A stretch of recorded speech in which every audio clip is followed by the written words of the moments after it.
हटाओ को लेकर फिर एक बार धरना प्रदर्शन। नमस्कार, आप देख रहे हैं इंडिया टीवी 7 जनता की ताकत। चलो बढ़ते हैं कुछ प्रमुख खबर की ओर। शाहजहांपुर में ईवीएम हटाओ संयुक्त मोर्चा के लोग कलेक्ट्रेट में एकत्र हुए। नारेबाजी के साथ जमकर प्रदर्शन किया। इसके बाद उन्होंने राष्ट्रपति को संबोधित ज्ञापन मजिस्ट्रेट को सौंपा।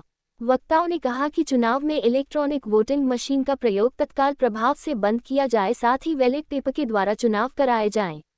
भारत में चुनाव आयोग द्वारा लोकसभा और विधानसभाओं के चुनावों में मतदान के लिए ईवीएम और वीवीपैट मशीनों के रूप में जो मतदान प्रक्रिया अपनाई जा रही है, ये स्वतंत्र, निष्पक्ष और पारदर्शी नहीं है।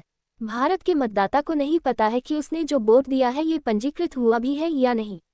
अगर पंजीकृत हुआ भी है तो उसने जिस उम्मीदवार और जिस पार्टी को अपना वोट दिया है ये वोट उसी उम्मीदवार और पार्टी के खाते में ही गया है और उसी के खाते में ही गिना जाएगा, या उसका वोट किसी अन्य उम्मीदवार या पार्टी को वोट नहीं गया है। और उनके भारत में चुनाव आयोग द्वारा लोकसभा और विधानसभाओं के चुनावों में मतदान के लिए ईवीएम और वीवीपैट मशीनों के रूप में जो मतदान प्रक्रिया अपनाई जा रही है ये स्वतंत्र, निष्पक्ष और पारदर्शी नहीं है।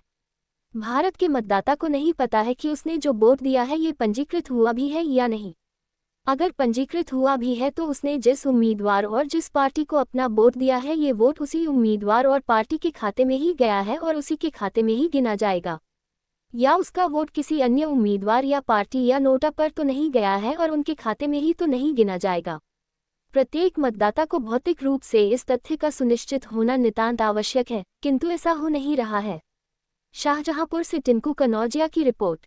हमारी मांग है, कोई भी विकसित देश ईवीएम से चुनाव नहीं करा रहा है, इसलिए हमारी मांग है देश के प्रधानमंत्री से, राष्ट्रपति से कि ये ईवीएम को बंद करके बैलेट पेपर से चुनाव कराया जाए। बस यही हमारी अधिवक्ता समाज की मांग है और यही हम चाहते हैं। आम जनता की भी यही इच्छा है, क्योंकि चुनाव में पारदर्शिता नहीं आ रही है, नतीजे कुछ और होते हैं, निकलते कुछ और हैं। ये शंका आम जनता के मन में बैठी हुई है। इसलिए हम लोगों का कहना है, हम लोगों की मांग है, निवेदन है सरकार से और राष्ट्रपति महामहिम से कि ईवीएम को बैन करके पुनः बैलेट पेपर से चुनाव कराया जाए। ये आम जनता की धारणा है और मांग है। क्या नाम है आपका? पुष्पेंद्र सिंह। आवाज दो, आवाज दो, ईवीएम हटाओ, ईवीएम हटाओ, ईवीएम हटाओ।